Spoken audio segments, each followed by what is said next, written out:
Et puis nous terminons avec la revue de presse rencontre gouvernement et secteur privé à Bobo-Dioulasso ouverte ce matin. Également rencontre entre le président du Faso et les afrodescendants. C'est le contenu donc de cette revue préparée par Mariama Tamboura.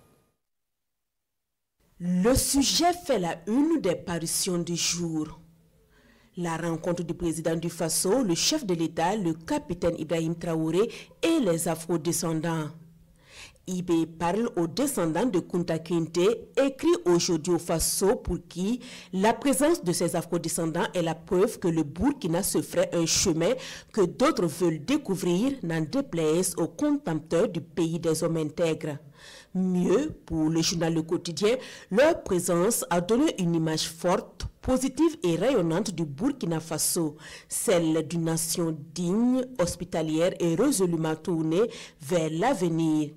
Pour Le Quotidien, le Burkina gagne ainsi 700 ambassadeurs à travers le monde. Les porte-voix d'un Sahel résilient selon Sidroya, d'une Afrique qui refuse la fatalité et choisit la dignité. Ce séjour pour le journal de tous les Burkinabés incarne la vision d'un avenir commun d'un continent qui s'assume, qui s'unit et qui agit pour sa souveraineté avec le Burkina Faso comme l'un des phares de ce réveil.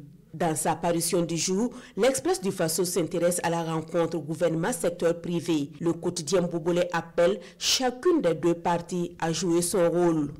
Pour la 22e fois, le gouvernement et le secteur privé vont se concerter aujourd'hui et demain à Bobo-Dioulasso, informe le quotidien Bobolé. Si cette rencontre annuelle permet au gouvernement de donner des réponses aux préoccupations du secteur privé, elle a toujours été aussi l'occasion pour le secteur privé de poser des préoccupations. Étant entendu qu'ils constituent les deux mamelles du développement économique et social du pays, il est tout à fait normal qu'à chaque moment, ils ajustent leur position pour mieux jouer leur rôle.